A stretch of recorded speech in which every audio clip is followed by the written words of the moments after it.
marami na pong umasenso, marami na pong yumaman. Yung mga nagne-network, ang bilis po talaga ng angat niya.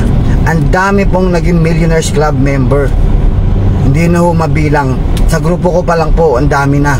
E paano pa po sa ibang grupo?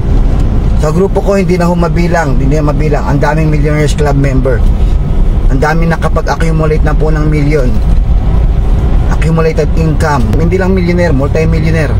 Yun na po yung prueba na talagang napaka-generous na compensation plan. Kumbaga proven na po.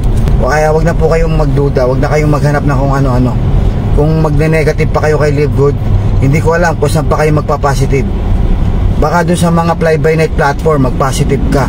Pero hindi kasi tumatagal yun. Kaya hindi rin ho magandang hatawin kasi wala rin yung success na naghihintay sa'yo dun sa mga fly-by-night. Kaya kung pag-uusapan ng legit company, wala nang tatalo kay Live Good, guys. Mahalin nyo na po si Live Good. Kaysa pinagsasalitaan nyo ng negative si Live Good, lalo kayo napapalayo sa biyaya ng Live Good. Hindi ka magkakaroon ng blessing kay Live Good kasi nga ang dami mong komento na negative kay Live Good, kay Upline, sa sistema ng Live Good. Ang dami mong sinasabing hindi maganda. Kaya tuloy ikaw hindi mo na hinahataw si Live Good kasi ikaw mismo sinisira mo yung relasyon mo doon sa kumpanya. Yung kumpanya na nagbibigay ng komisyon sa lahat ng mga magpe-perform